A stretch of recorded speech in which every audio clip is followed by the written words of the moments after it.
So I'm Sourodip from IBDU, Bangladesh, if you guys didn't know me. They asked me to take a workshop specifically on deputy speeches, but I think it's fine. I'll start. So they asked me to take a workshop on deputy speeches, but I think a lot of the elements that go into deputy speeches actually are quite useful in other parts of debate. So for example, obviously a lot of the elements are quite useful in extension speeches. The DPM speech and LO speech I would say are very similar because of both being first responses. I guess most similar in 3v3 than BP, but yeah, they're quite similar in general as well in terms of the responsiveness, etc., etc. So I'll just start with deputy speech.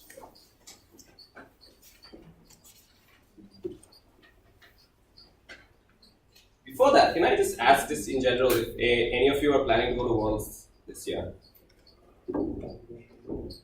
That's it. I just encourage you guys to go to Worlds because I've been to 2 Worlds. One's been in Mexico, the other's been in South Africa. And it's been quite the hassle. It's been like, we had to take a 44-hour journey to Mexico, a 30-ish, sorry, not 30, less than 25-hour-ish journey to South Africa.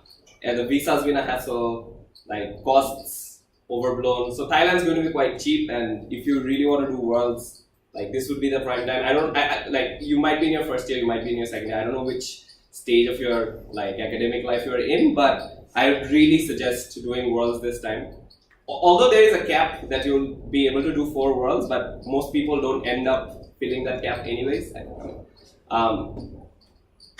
So in general, just do Thailand Worlds because after that is Korea Worlds, which is going to be again up like Korea in general is a bit more expensive than Thailand, obviously. But at least Korea is more accessible than parts of Europe where I'm guessing maybe Worlds will return back to Europe or Africa or Americas after that. So given that Korea Worlds is happening right after Thailand Worlds, even if you're in your first year, I guess you'd want some good experience going into Korea Worlds if you're planning to hit the peak of your career, as people say, at Korea Worlds. But so yeah, I'll just jump into the workshop. Deputy speeches, right? So the 2 positions where deputy speeches are relevant are opening government and opening opposition. I'm hoping everyone's like used to BP at this point in time. I hope I don't need to introduce just BP debating in general. But if you have any questions on just dynamics of BP debating, just feel free to ask in the middle. But deputy speeches, I would say that the DPM and the DLO are a bit different because of the dynamics of deputy speeches. And I would say that DPM being first response and DLO being second response does create a bit of a difference in terms of the dynamics of it. But there's still a few things that are expected from deputy speeches. One obviously is the basic idea of engagement.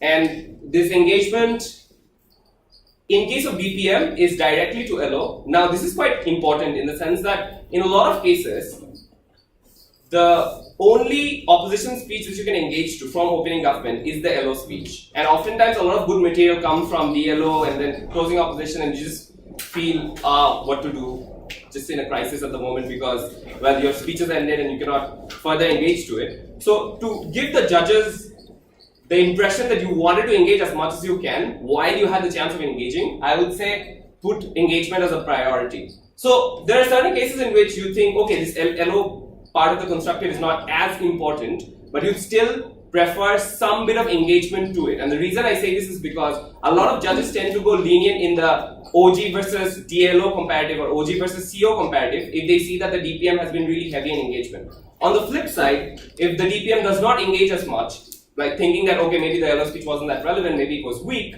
then in that particular case, the judges may go a bit stricter on opening government in terms of their ranking throughout because the ranking is a relative to the other teams.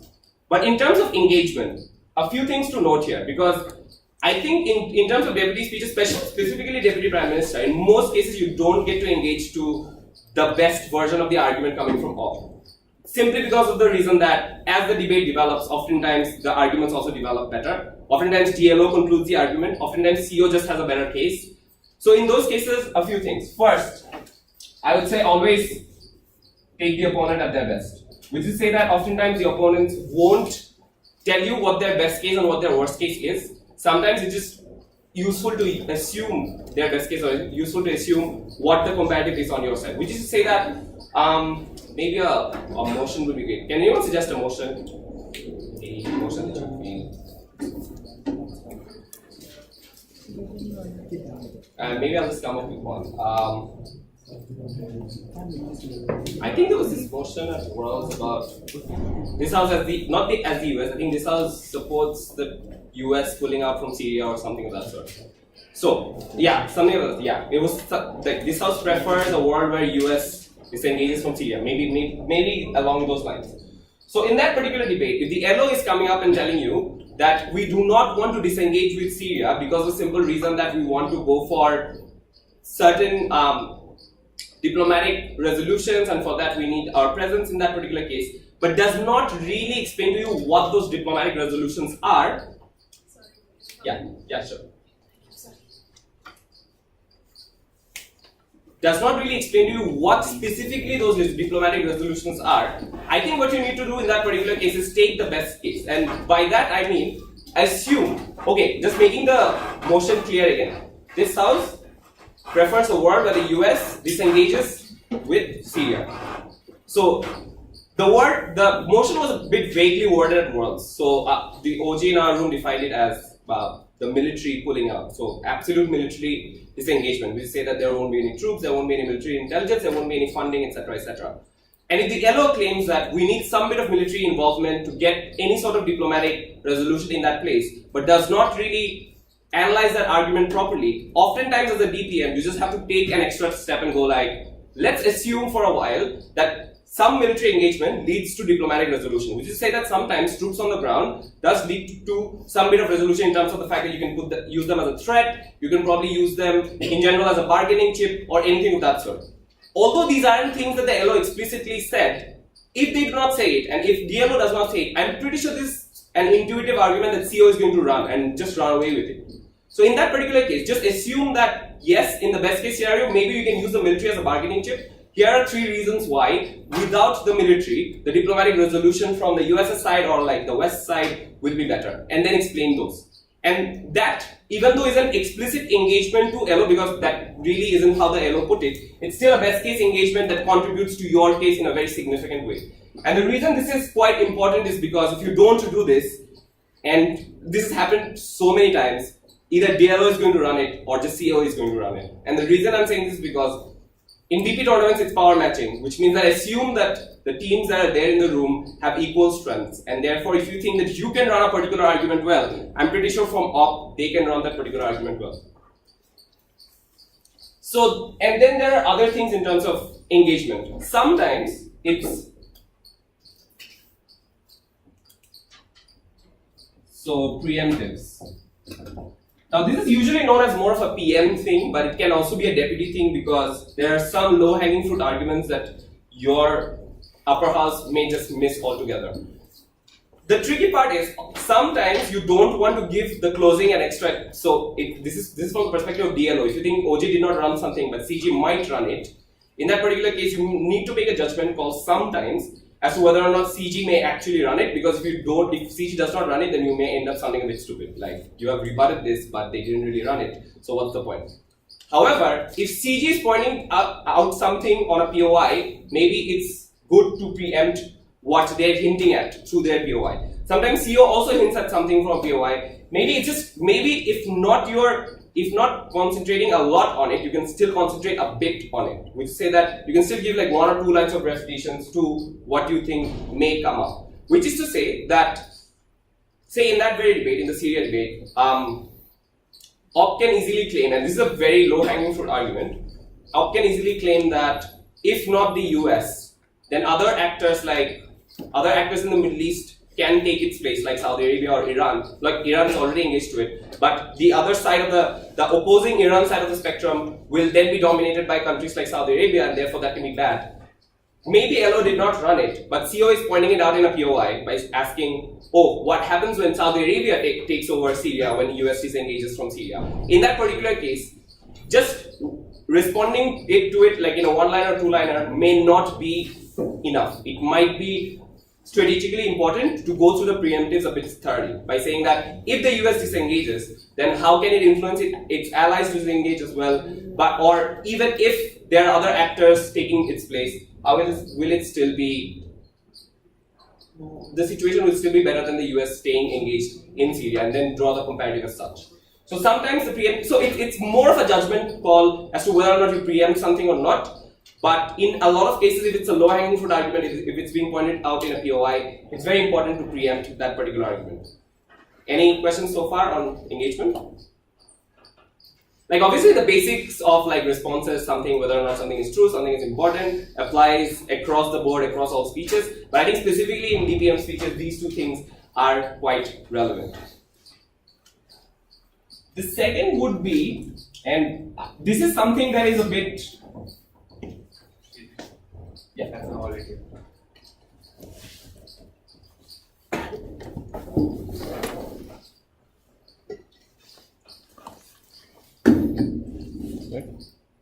You avoid that damage. Why? It's recorded. That's okay, we'll cut it out of it. Yeah, it's okay, so this one's a bit more contentious. We say that some people prefer doing this, some people prefer not doing this. This is with regards to not beating, say if you're OJ, not beating OO or CO, this is with regards to trying to beat CG from beforehand. And obviously there are two ways of doing this. One is eating up the most important material at the get-go. The second way is eating up as much material as you can, because sometimes you just can't make the judgmental call as to whether or not something is impactful or more impactful than the other. You just cover all the things at a single go. And the reason I say this is specifically for the deputy speeches to cover is because oftentimes the first speaker has to run the crux of the case and the main parts of the case. And therefore, it's probably not recommended for the first speaker to try to eat up any extension that's coming from the lower half, but rather to cover the basics as much as possible, to make sure that if you are OG, then if you have a model, then explain things like the model, explain the constructives properly, do a proper characterization as opposed to trying to eat up as many arguments as you can. However, from the deputy speeches, you probably, after engagement, you probably want to focus into eating up a lot of material that you think might be the bottom half extension. However, while eating up matter, do not do it as such that it's undercooked and it cannot be valued by the judge. We say that if you do it to the extent to which the closing can still run it and closing can still get away with it, there's no point in it. It's probably better to run a fully analyzed argument as opposed to 3 undercooked arguments. However, and this might be a bit like, I don't know, some people prefer, some people don't. Rather than running a fully analyzed singular argument, if you can run medium analyzed 3 arguments, and if you can make sure that you can stop the lower half from doing a lot of things, if you think your first speech has been strong in establishing all your impacts and constructives, maybe sometimes running medium analyzed 3 arguments can actually be effective in beating out your bottom half. The reason I'm saying this is because if you run the constructives in a way that it's, the reason I say it's medium cooked is because you eat up some of the impacts, you eat up some of the analysis. Maybe not provide 3 contexts to that particular argument, provide 1 or 2 contexts, or maybe just 1 context. But if it's the same conclusion, then the lower half can get away with, say, the entire argument if they present it new. However, if they just provide a new context and provide 2 additional impacts, it's still your conclusion they're bringing forward. It's still something that you have talked about to a certain extent. It's still something that you have brought about to the debate and something that you make sure the opposition engages to. In that particular case, it's just probable that you will get a lot of credit for it as opposed to your lower half. But even if the lower half runs it, they'll have to do far more work than they have to do for a new argument. So if it's just a new conclusion or a new label, then they just can go up, do no differentiation, just present it from the member speech. However, if it's something that has been at least slightly eaten up, not slightly, I would say somewhat eaten up by the upper house, then they have to do a significant amount of work, which means that they have to spend time on it rather than engaging. They have to spend time on it rather than making sure that they get a proper framework of the debate. So they have to spend a lot of time in differentiating, and that always hurts the lower teams. And it's important to make sure that in BP you're not only fighting the people across the bench, you're also fighting the people down your bench as well. And this is true for both the deputy speeches. Any questions on this? I think again, a lot of people don't prefer doing it, and I understand because they just have a really well analyzed argument and try to win the debate with that. Oftentimes it just turns out to be a judgmental call. Like if you think the most important argument from that and your first speaker did not do a good job of it, or your first speaker didn't even think of it and you have to run it, then go ahead. Probably that's a strategically right decision to make. But in this particular case, if you don't know two arguments are there, if you don't know what lower is going to run, if you don't know if these are two important arguments, like take up that, I guess, responsibility and run it. And I, being an ESL speaker myself, I would say that I probably cannot cover a lot of width or breadth, but it's very important to be very strategic about how you're placing that argument.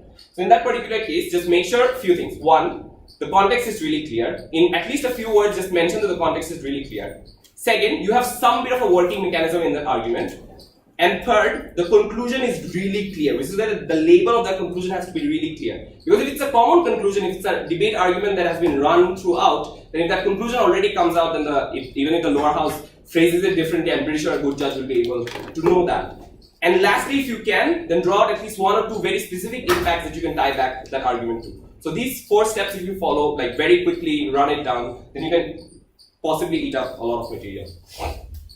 Now, the third one and the one that I want to focus on the most, I think it's just not deputy speeches, but in general, in terms of all the speeches, but I think specifically for deputy speeches, it might be very relevant. Because oftentimes, a lot of teams, what they do is, the first speaker covers as much material as possible, but then it's down to the deputy speech to make sure that where the team stands in that room and how the team impacts the debate itself is on that deputy speech. So if all of this is done, I can wipe the board so that I can have the entire thing. Any questions so far? Okay.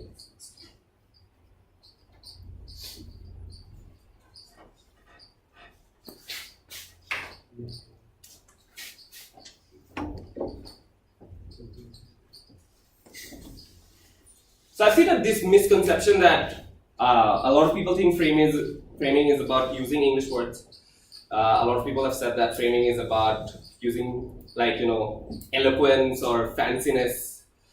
I would say that framing has absolutely nothing to do with it. I'd say that framing in general is about, just if I'm to describe it in one singular sentence, it would be creating as much importance of your very team within the technicalities of the debate. That would be framing, rather than using, I don't know, eloquence. Like a lot of, I myself do not consider myself very good in English. I've been ESL speaker status last every tournament that I've done. So, but it's very important to be efficient. We say that even if you use very easy words, you are still efficient and you are strategically very sound in covering material. So framing in general has a lot more to do with strategy than it has to do with English that can be put in literature. So let's just start with that. Like, a lot of people have a lot of different conceptions of framing, but my conception of framing is that it has 3 very important elements. One is burden. The second is exclusivity. Third is just in general impacts. I think this is for most arguments. I would, like, if I forget to, then just remind me to explain the bit about framing principles, because I think framing principles is a bit different than framing the generic argument, so I'll just explain it differently. But these 3 elements, I would say, form the core of framing. There can be other elements as well. I'm pretty sure other speakers have other conceptions of what framing is, but to me, these are the main 3 elements. Now, let's just start with burden. Let's just ask someone, what do you think burden is? I think it's a very simplistic concept, but I just want to know what you guys think of it. Like, can anyone just say what burden in general is? What the particular side of the bench has to prove? Yes, absolutely. What the particular side has to prove to win the debate. Any different conceptions? The role that you need to fulfill in that debate, or like the amount that you need to do in that debate to win it. Yes, that too. Like, to what extent do you draw the line of to what extent you need to prove in that particular debate. So I would say yes, the conception of burden is very simplistic and whatever that you need to prove. However, in terms of burden, you can do a lot of things with it to make sure that your framing is absolutely correct. And the first thing that you can do is just set it properly. And the reason I'm saying explicitly set it properly is because oftentimes, in terms of setting burdens, say OG implicitly takes a burden, never says what their explicit burden is, says something, CO just comes up, shows that OG's burden was something else, explains why the burden was something else, sits down, and oftentimes the judge is just confused. And in that particular case, the judge is more likely to buy CO because CO actually spent time in explaining why OG's burden was something else and they did not prove it. On the other hand, OG ran maybe say good arguments, but did not explain what their burden was and never justified to what extent their burden was. And that can be really confusing in debates. And the reason I say this is because I've seen a lot of people like call out burdens in debates of late, but never really do a very strategic job of using it to win. So you can just call, oh, they had the burden to do this, they did not do this, and then stop, but never go beyond that. First, in case of OG, it's a bit difficult because you can only call out LO in terms of, oh, you have not fulfilled your burden, you cannot call out any other speaker. So rather than focusing on what they have done or not, it's better to focus on what you have to prove. So in that particular case, I would say at the PM speech and LO speech, and if it's challenged then in the deputy speeches, make sure that your burden is set properly and to what extent you have to prove, you explain it and justify it. Which is to say that again, in the motion about US disengaging from Syria, there can be so many outcomes. But however, firstly, on a very simplistic level, I think it's important to just set the burden as, oh, since this motion is not this house as the US, I don't think US's benefits can outweigh the benefits of Syrian people who are clearly dying, right? So, if you prove that US has a lot of benefits, but some other team shows that more Syrian people will die, I'm pretty sure the team that's saying that more Syrian people will die will win that debate. Because this is not this house as US, but rather this house believes that US should disengage from Syria. In that particular motion, it's just important to set out that the main stakeholder in this debate is probably the people of Syria, and the team that can show the most effectiveness on ground with dealing with the conflict of the Syrian people that's on the ground will win this debate. And in that particular case, just set it and say that the op has to prove the other side of it.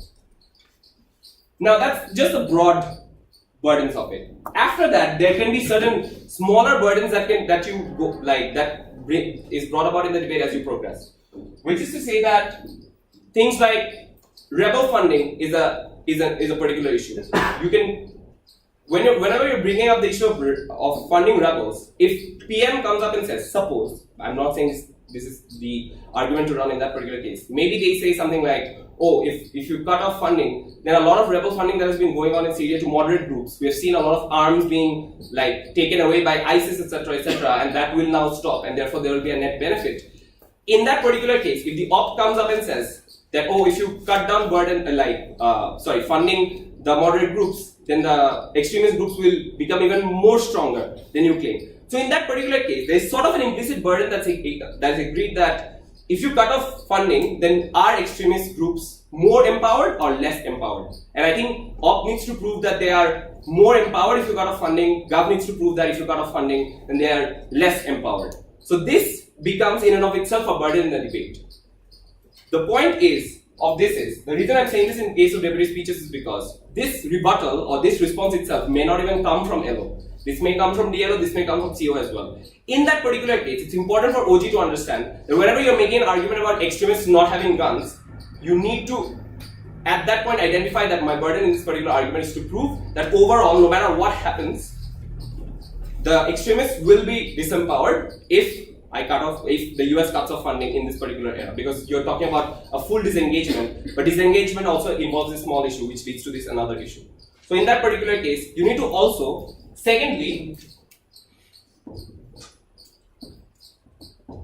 do a burden push by saying that if op has to win in this regard, op has to show to you why cutting off funding is going to empower the extremists, even though we have shown you that it's going to disempower the extremists already, whatever analysis that you've given.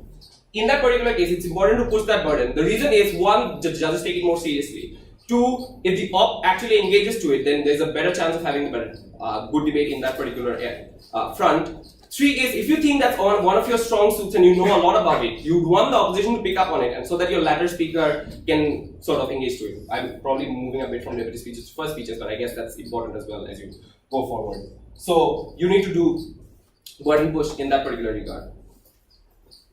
The third one, I would say, I think it's a bit of a subset of burden push. It's called the flip burden. Okay, so the reason I say flip burden is because this is something that's likely to be a positive constructive coming from your opponent, but you are doing some work to make sure that the burden increases on them while they're making that argument. What do I mean by this? Whenever you look at this motion, US disengaging from Syria, you absolutely have no idea what the counterprop might be on op. The same way that, for example, I think the world's round 9 motion was this house would privatize utilities in developing countries. Again, you have no idea what the proper counterprop is going to be from op. They can claim anything. Obviously, in most cases, the basic counterprop is nationalize utilities. But in a lot of cases, there are different versions of nationalization and they can claim any counterprop. So in cases where there are going to be different arguments coming from op, oftentimes it's important to say that, oh, this is their burden to prove in op. From, say, the DPM speech, maybe in the DPM speech as well, say their burden to prove in this particular case is, if you do not privatize, then all of these outcomes are fulfilled by nationalizing.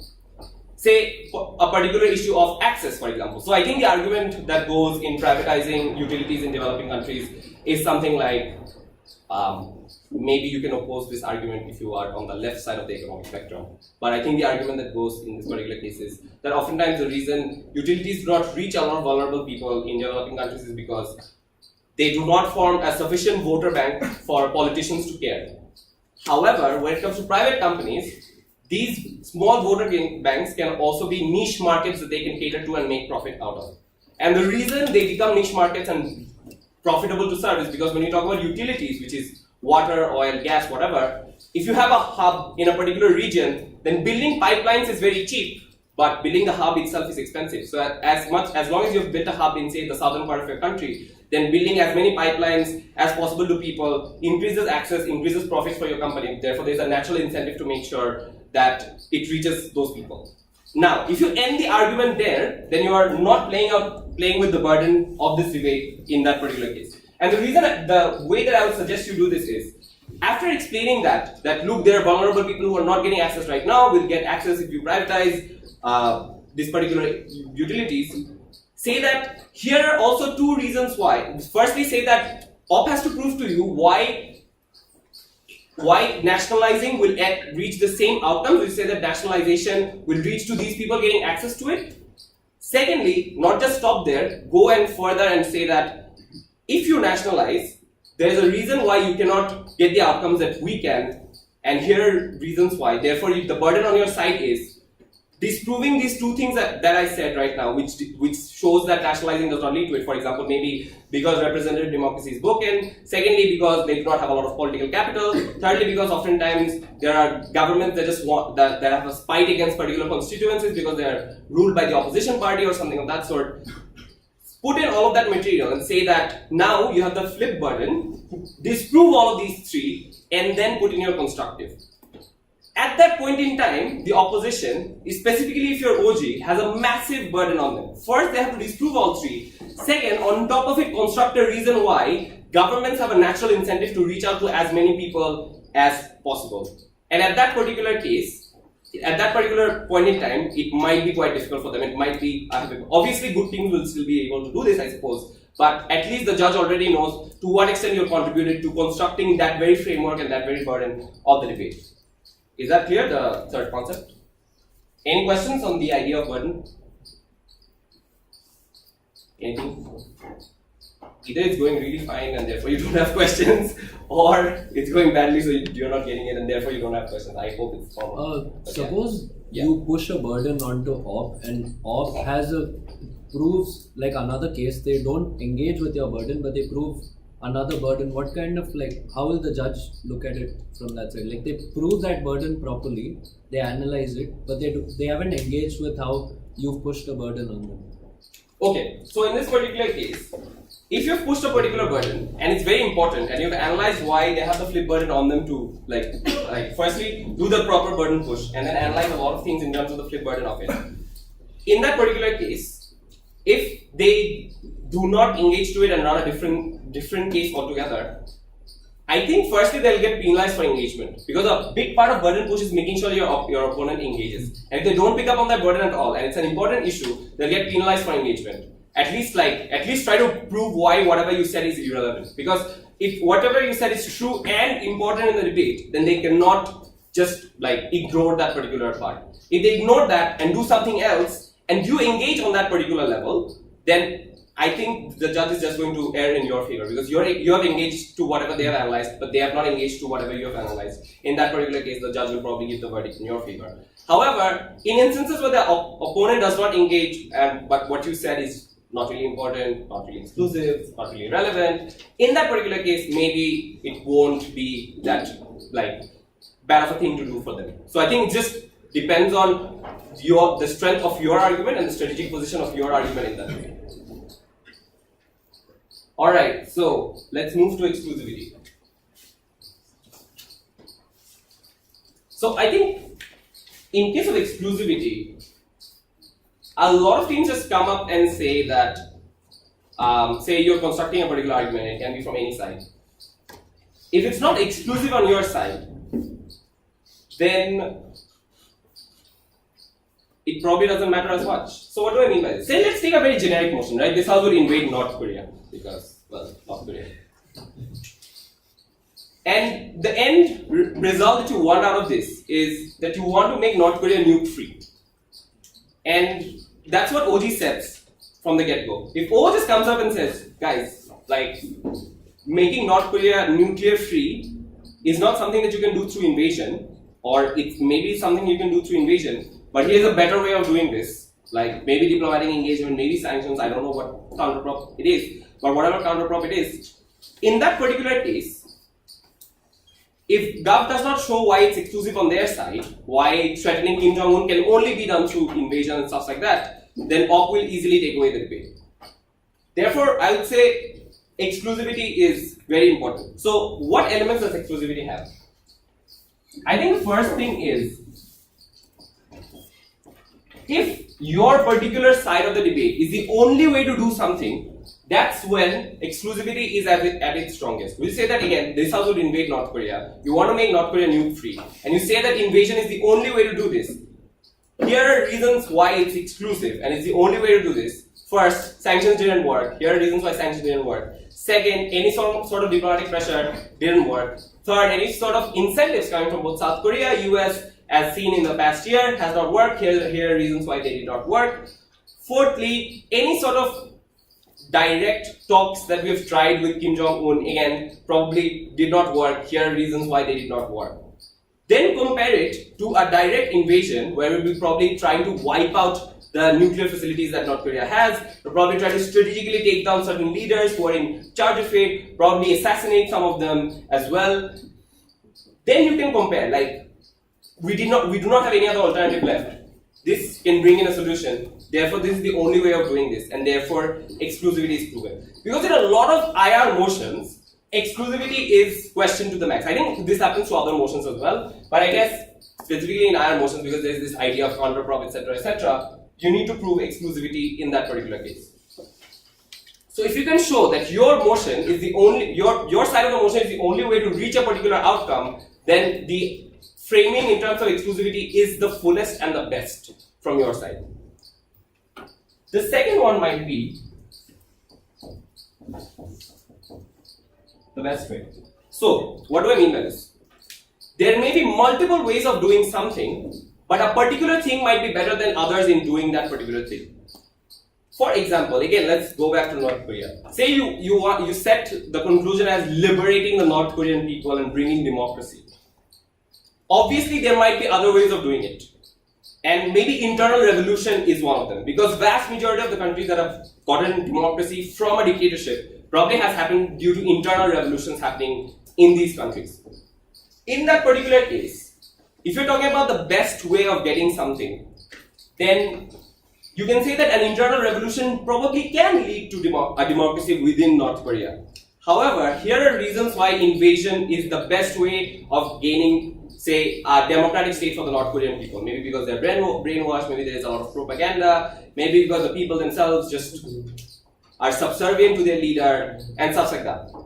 So if you can prove that out of all the ways, maybe there are even motions that involve taxing, for example, taxing environmental tax on corporations. Obviously, there are so many ways, other ways to regulate corporations when it comes to environmental pollution, etc., etc. And you can never claim that environmental tax is the only way of reducing pollution. However, in that particular case, in terms of analyzing the exclusivity of it, you have to claim that this is the best way of doing it. Because op, if they come with a counterprop that's different from you and then run it, and they're effective in doing it, maybe from CO if you're OG, then it's very probable that you'll lose the debate. So in that particular case, it's better to do one of these two things. It's the only way of doing it in certain cases where you're confident that you can prove that this is the only way of doing it. Secondly, this is the best way of doing it, and here are reasons why. So for example, I think privatized national utilities, you can actually argue that in certain cases, this is the only way of making utilities, say, competitive, better service, etc., in developing countries, because these governments are just that corrupt. Maybe you can also say that it's the best way of doing it. Maybe under nationalization, there are some scopes of doing it, but here are why, in terms of privatization, these things are better. We say that not to claim that national governments do not do certain things, but they do certain things, but private companies just do them better, and here are reasons why they do it better. And the reason I'm saying exclusivity is very important is because whenever you think in terms of exclusivity, every argument that comes out in the form of a comparative as opposed to a monolithic block of analysis that can easily be taken down through a rebuttal.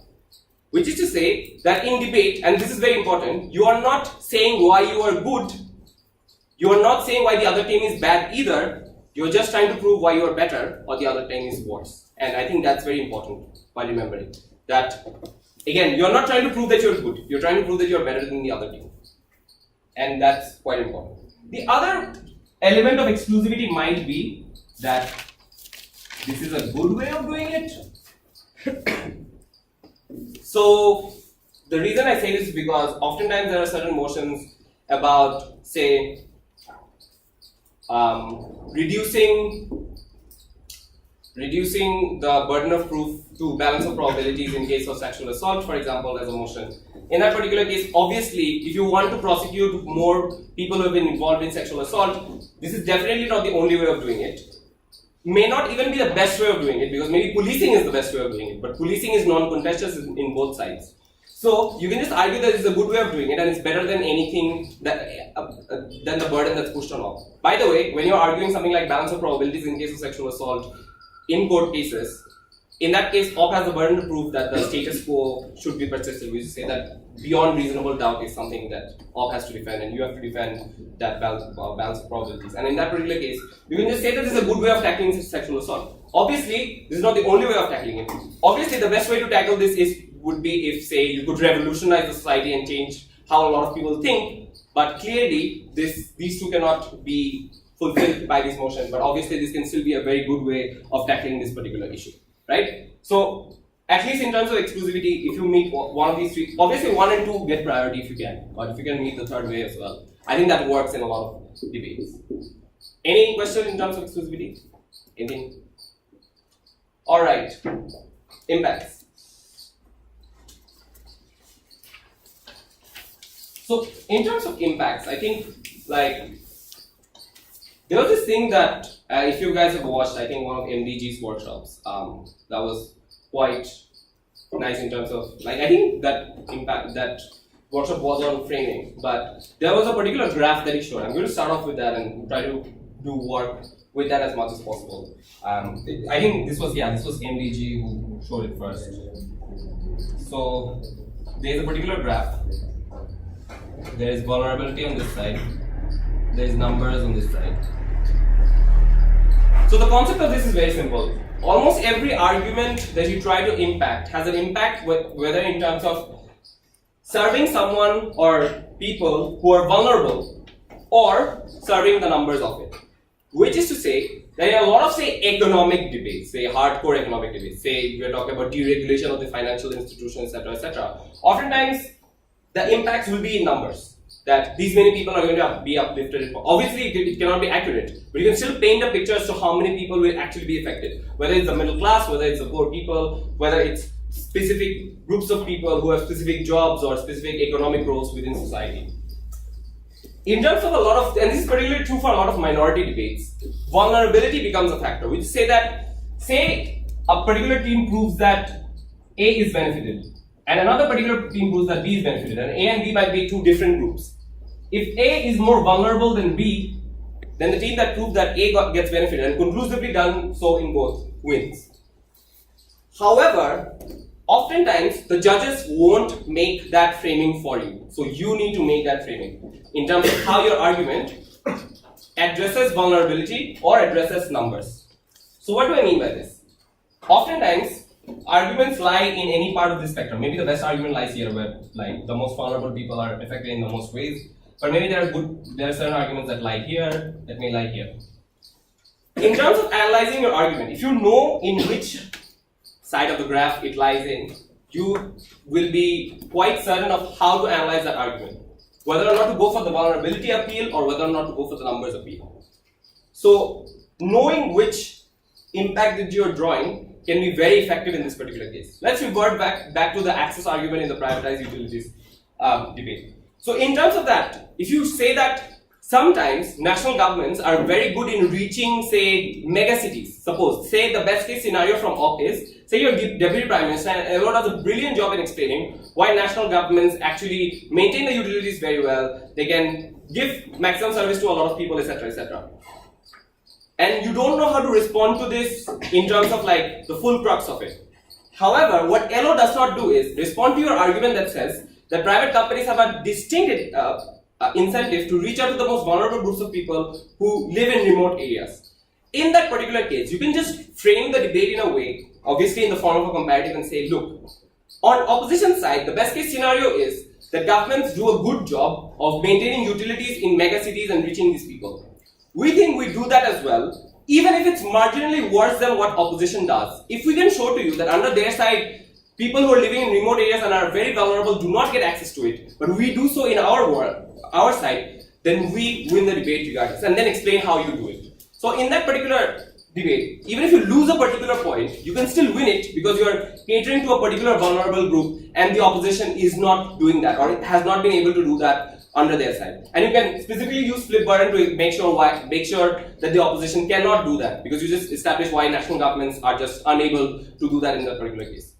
And the reason you will win that particular debate at the end is because no judge is going to say, oh, but maintaining the utilities slightly better in megacities is more important than reaching out to the people who in the remote, vulnerable areas. I don't think any judge will set up that metric.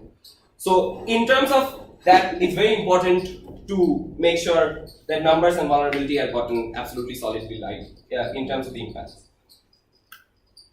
All three of these directly contribute to the metrics of judgment. And to a certain extent, this might also be a part of framing in terms of setting up the metric. Like, say, you set up the metric as the theme that says that utility services will be better to people across the board. Secondly, access to utilities for vulnerable people should win this debate, and therefore it's a metric, and then explain why that's a metric. Again, that can be done through burden, extensivity, and impacts, and therefore can form the crux of your debate. Now, all of these tie up to deputy speeches is because oftentimes, because say in this debate particularly, I'm assuming any first speaker will have to spend a lot of time how right now in developing countries, utilities are in a very bad shape. The governments are failing at it. Democracy has systematically failed people in ensuring utilities. Elections oftentimes do not create the accountability mechanism that's necessary in terms of maintaining utilities, and so many other things, which may result in the first speaker missing out in at least one of them, if not all of them. And that's when it falls on the Deputy Prime Minister or Deputy Leader of Opposition to make sure that all three of these are done properly and the case is framed like properly in terms of all these three cases. And if not, then trust me, the lower half team, if they're good, will probably frame you out of the debate quite easily, and that can happen. And I would say framing out is a concept, obviously. Framing out is basically if one team comes and proves why everything that you talked about is irrelevant. You cannot do that from upper half because you don't have any element to frame out. The lower teams have not spoken yet. However, what you can do is the reverse thing. You can frame in your arguments as much as possible so that it's very difficult to frame you out from the lower half. And if you don't do framing from the deputy speeches specifically, then there's a very high chance that the lower teams are going to talk about something. They're just going to say, here are reasons why this is more important, and then take away the debate. So it's very important for framing to be absolutely pinpoint from the deputy speeches. Is that clear? So what I get from that is first speakers should attempt to do these as well. Yes, absolutely. Get the fill in the holes. Yeah, absolutely. I think it's just given that we have 7 minutes, I don't think first speakers are perfect, and obviously let's if the first speaker is able to do everything perfectly, I'll tell you something, your prep went wrong. This means that you only had 7 minutes worth of content in your prep, and that's always bad.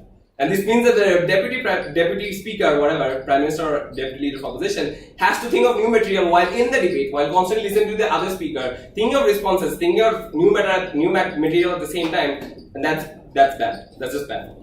And if the first speaker misses out on these things, don't worry, probably your prep had a lot of content. That's good. You can always cover up from the second speech. So any questions? Overall, from this framing, deputy speeches. So yeah, I think all of these elements. Oh right. So so the other part of it would be, say, principles. Oftentimes principles do not have utilitarian outcomes as much as anything else. So oftentimes in case of principles, I think, and this is specifically for principles, analogies are quite effective. Which is to say that if your principle is something that suggests a reparation, then just state that a principle of reparation applies here regardless of the outcome. Oftentimes the outcome may not even be significant, but a principle of reparation is to be applied here because it's something that we... okay, maybe reparation is not the best example. Let's say self-defense, right? So, say someone is hurting someone else. Say A is hurting B. And A is definitely going to kill B. If B responds back, then A is going to get hurt, but A won't die, B will surely die. Right?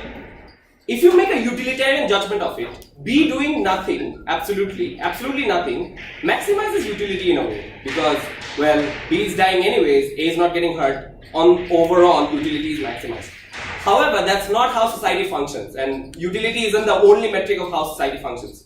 Definitely, there's a principle of self-defense here, means that B can strike back as much as possible if A is threatening to murder them or actually murdering them. And at that point in time, B can act in self-defense.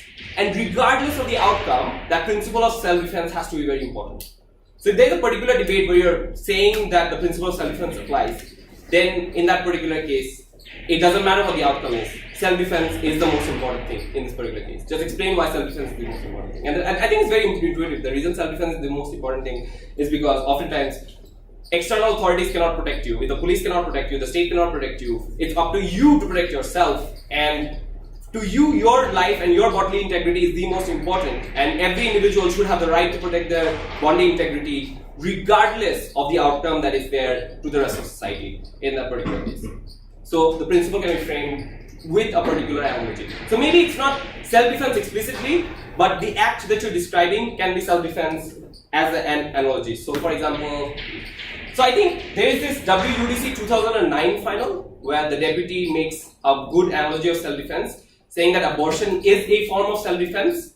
Now, it might sound a bit counterintuitive at the get-go that how is abortion self-defense, but he explains really well why abortion is self-defense. That if you allow self-defense in certain circumstances, you have to allow abortion as well, and that's how he draws parallel to these two situations and draws the analogy in this particular case. And I think it's very effective in terms of framing principal arguments, because I don't think principal arguments have vulnerabilities or numbers. They might have certain burdens. So for example, you can push the burden of the other side to say that, oh, they have to prove why this self-defense doesn't apply, or they have to come up with a counter principle that is more important than self-defense in this particular case. So principal arguments are a bit different in application, etc., etc. They can be very effective at times, but if they, like sometimes while speakers attempting principal arguments can also get very lame.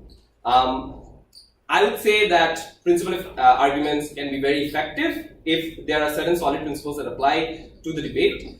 In that particular case, try to frame it as much as possible through either an analogy with a particular principle that's well established. What do I mean by this? Again, self-defense is a principle that's well established. Everyone accepts the premise of self-defense. However, the premise of, say, something like nationalism, again, a lot of people who say that nationalism is an arbitrary concept, a lot of people say that nationalism isn't arbitrary but rather very important. the principle of nationalism is not something that's accepted universally. The principle of self-defense, however, is something that's accepted universally. Therefore, you can just draw the parallel. Maybe the principle of nationalism is a good example, but I guess you get what I mean. Like, there are certain principles that are universally accepted, there are certain principles that are not universally accepted. When drawing an analogy, don't draw it with a principle that's not universally accepted. So, for example, if you're trying to say that, say, non-interventionism is a particular principle. Say in case of getting involved with other countries, non-interventionism isn't a principle that's universally accepted. A lot of people think interventionism is better than non-interventionism. So if you draw a principle of non-interventionism, I just think that's a waste of time because again, that's not a non-contentious universal principle. But say in a war motion, if you're saying that a particular group needs to do this as a part of self-defense, because these are the things that happen to them, they have to act in self-defense, and this is a proportionate response in that particular case, then that can be a solid principle that is framed in terms of both self-defense, also secondly in terms of proportionality. The other thing, in terms of self-defense, in terms of principles, I'll say just read a few things in terms of principles. Say things like the just war theory is a very good guide to principles of war. There are different parts of pre-war, post-war, during war principles. Within that, there are lots of international conventions that are actually quite good. International conventions on how to treat terrorists, for example, international conventions of war, international conventions of environment, international conventions on like what constitutes a crime of humanity, crime against humanity, and what does not constitute a crime against humanity, and stuff like that. All of these principles oftentimes do come in handy in debates. I would say that read as much as possible in that particular case. Okay, so that would be the principle part. Any questions? Anything? I think at this point you can ask a question about anything. It's fine. I mean, every speech is more or less done. I would say try to not overtime or undertime in deputy speeches and try to draw conclusions as much as possible and not leave your speech undercooked. And in a lot of cases, if your speech runs into 7 minutes and you're still engaging, that may not be that bad a thing. We just say that maybe say you're DLO and OG runs a really good case. And for your case to be established maybe just the responses to that particular case is enough. And in that particular case, for 7 minutes, you can go full response.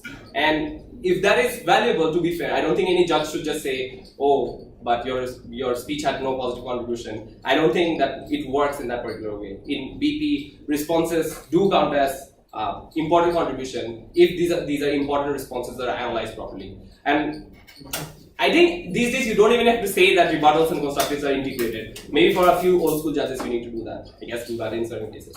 But if you think it's strategically important in, say, fulfilling all these criteria that you take down the opposition case to the fullest, refute for 7 minutes for to make sure that there is no possibility that team does not remain in the debate. Because one thing is for sure, if there was a choice between eating up material from your lower house or destroying material from your upper house that is very important, I would say the second one is more important, because if there is material standing from the side that has just spoken before you and you have not engaged to that fully and that stays, that's more damaging to your team than is trying to cover material from the lower house. If you have to make that choice, that is, if that is a dichotomy. Obviously do both if possible. If you can do it, then do both. But if it's a dichotomy, make sure that you fully engage and fully take down the important stuff from the case of the opponents, right?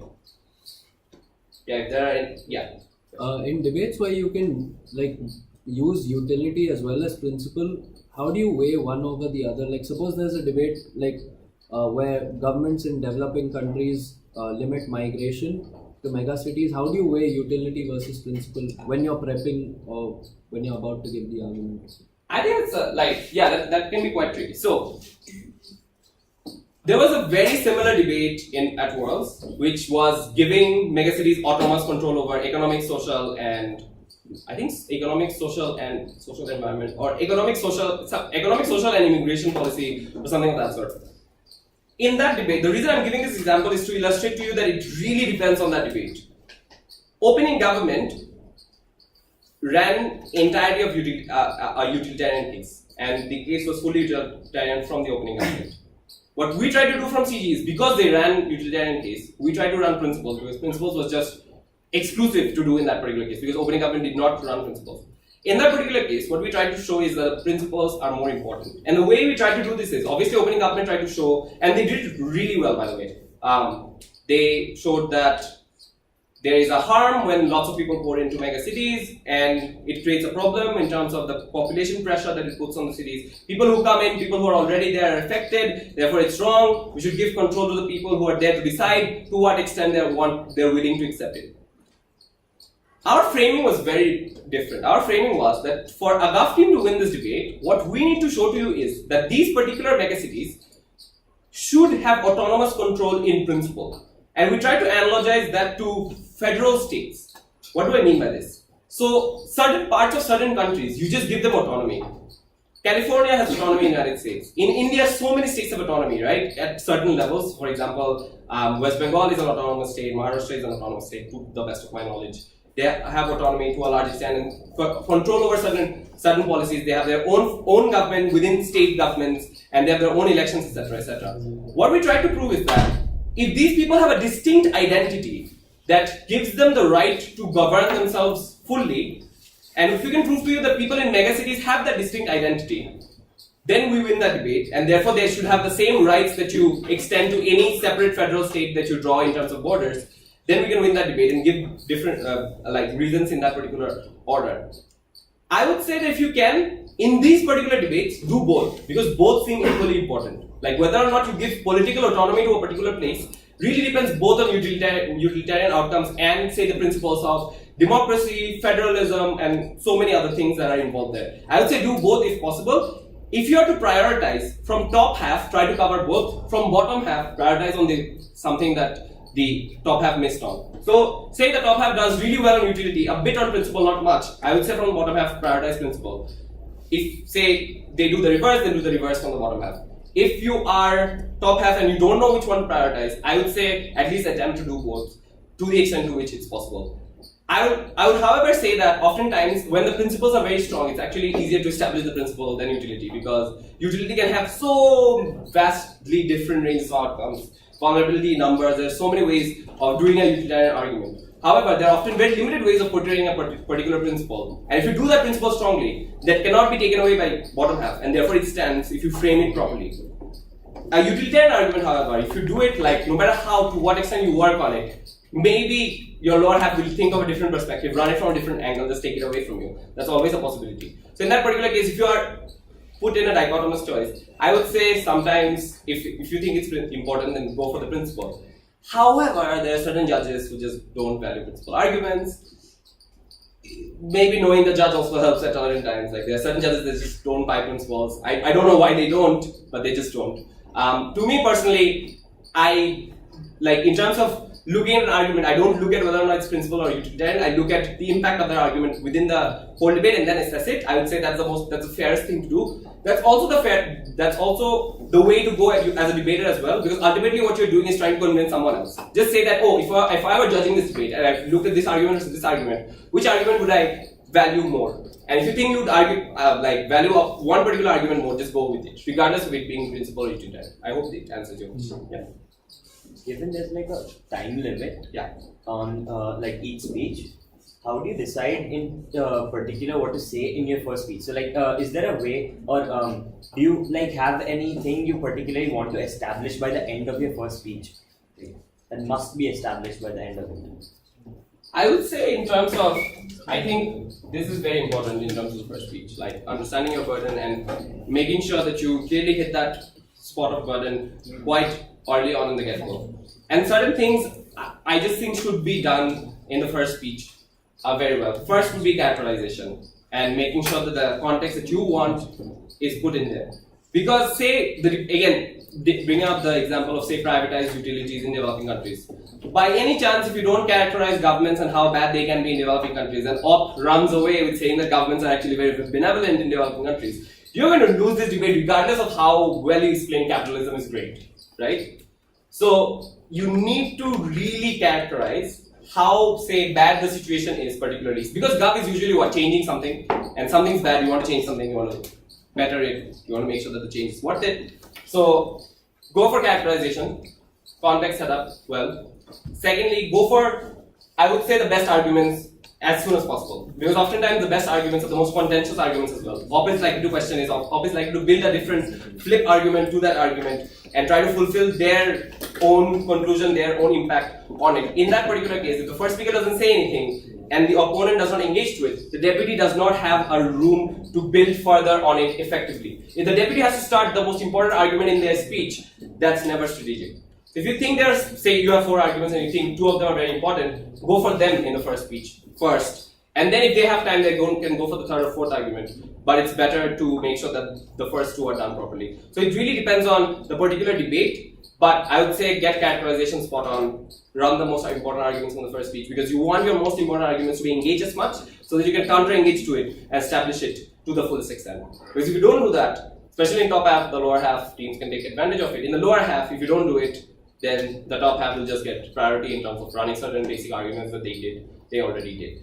I would also say that if there are certain, so I think there's this concept that some arguments are basic, some arguments are a bit nuanced and more, say, complicated. I would say more out of the box.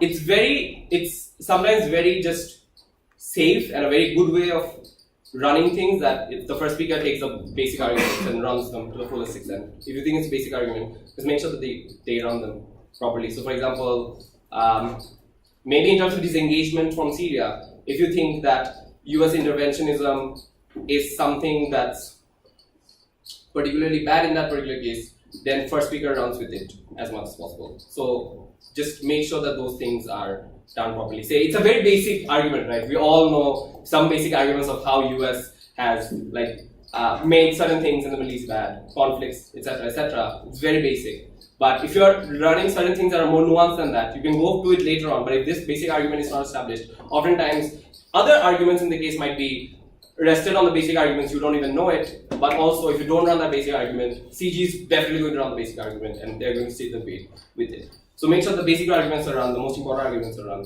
and the burden is fulfilled mostly. Yeah, I think you have a question. Yeah, how can we justify trading off a principle, right? Like, what do we have to prove to justify trading off a principle? Trading off a principle. Like trading off of a principle. Oh, all right. So let's revert back to the abortion debate, because I think in that debate, Gav was trying to say that abortion is murder and life should not be sacrificed at any point in time. And Ob says that it's self-defense and it depends on bodily autonomy. There's a dichotomy there. The trade-off is there is life and murder on one side, there's self-defense, autonomy on the other.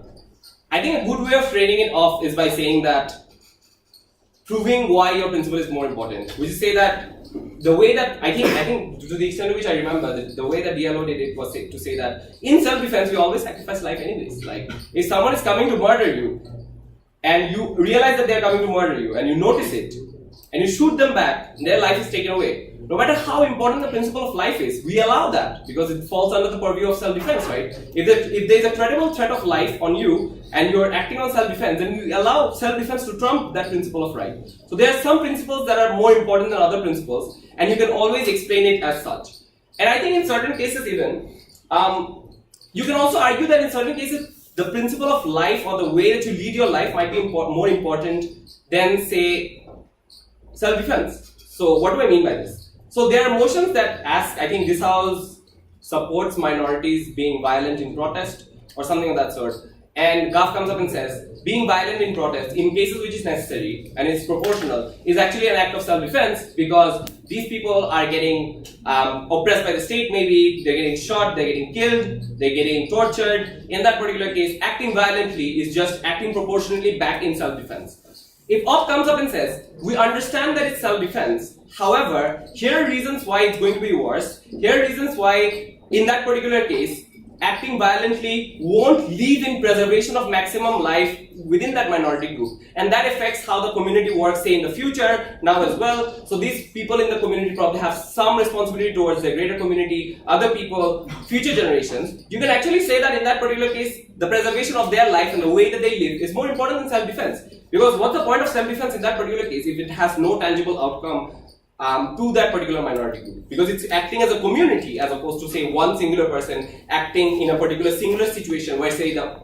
principle of self-defense would be to its maximum. So again, there are so many different versions of, say, the principle of self-defense, the principle of preservation of life, or the principle of maximizing life and the utility of life in general. You can always trade it off in one way or the other, right?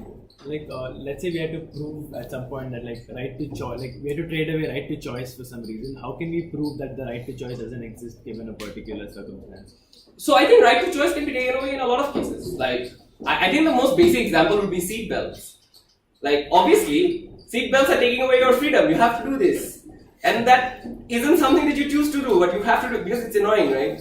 But should the government have the right to make you put on a seat belt? Absolutely. Otherwise, you might die in car crashes, right? And also, right to choice. Your right to choice can oftentimes affect other people's right to choice, and in that particular, I think that's the strongest to take away right to choice. But you can also argue that even when you're taking a decision for yourself, your right to choice can come secondary to what we as a government feel is beneficial for you, because that benefit is absolutely objective. What do I mean by this? The benefit of seatbelts protecting you is an objective benefit, and it cannot be disputed, right? Seatbelts protect you from car accidents better. That's just an objective benefit. So if you can prove that there is an objective benefit through analysis, then you can take away the right to choice in certain cases.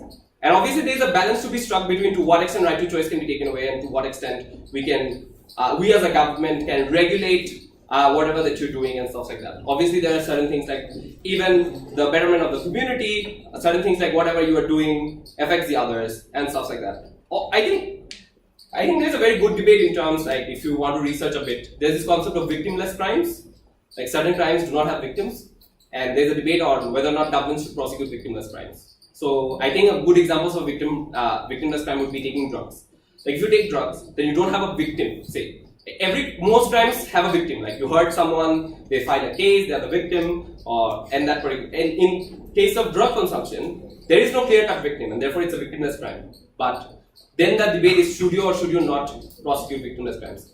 Given that drugs definitely have certain very bad outcomes to your own body, to your own health and stuff like that, maybe in that particular case we can take away the right to choice, and that can be a legitimate argument to prove in that case. So just weigh out the right to choice. Like, is that right to choice like worth it, given that these are the trade-offs, and just do the weighing in that particular regard. Yeah. Yeah, how different should a member speech be from a deputy, considering the fact this level of button? Yes. How different should a member speech be from the deputy? So I think oftentimes in terms of the framework set up in the debate, deputy speakers tend to follow their first speaker a lot.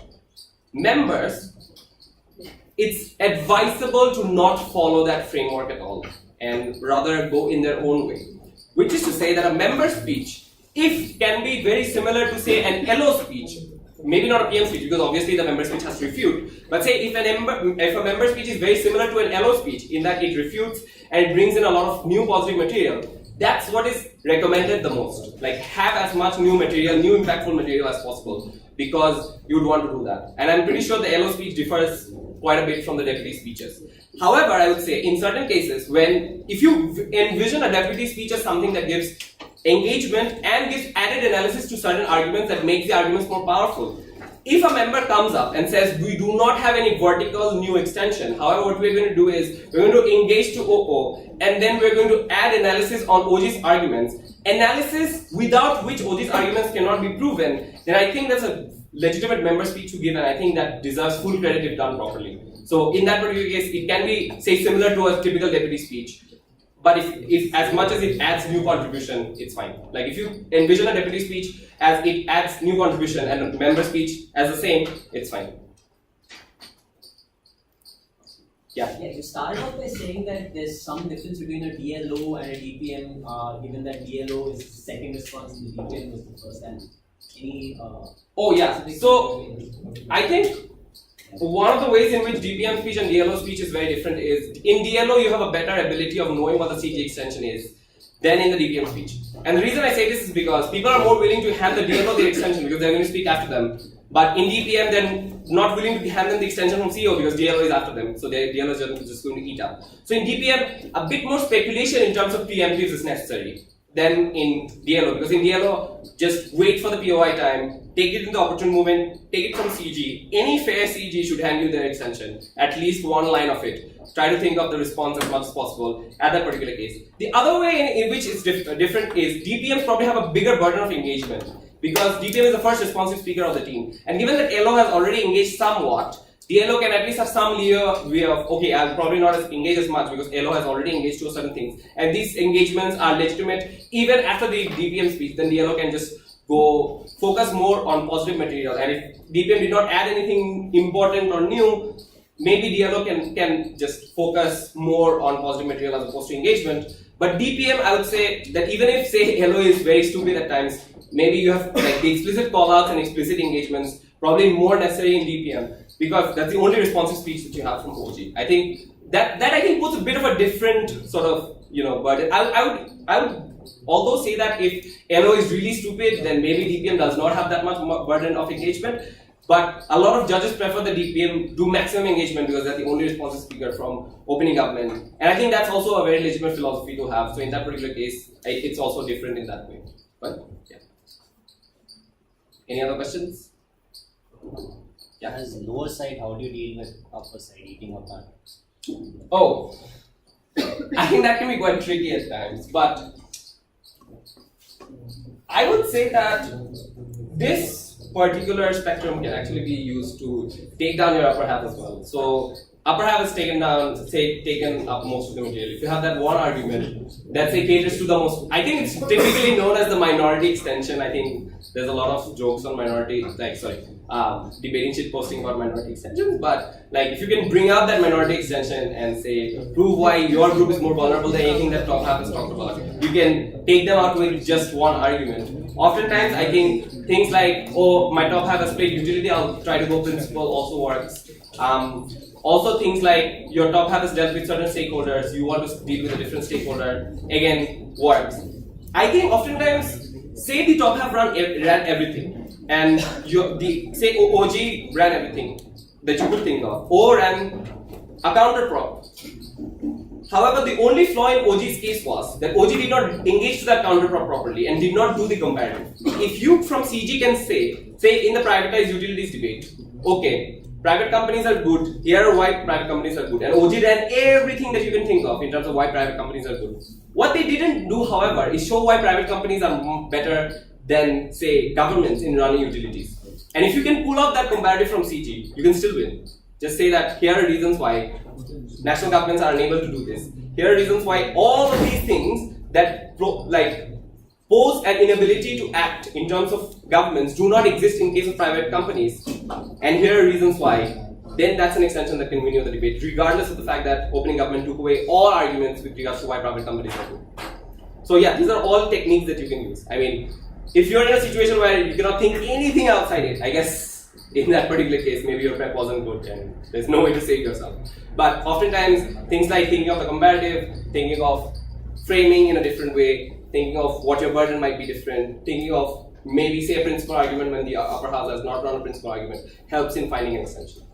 Got it? Any other questions? Okay, cool. Yeah.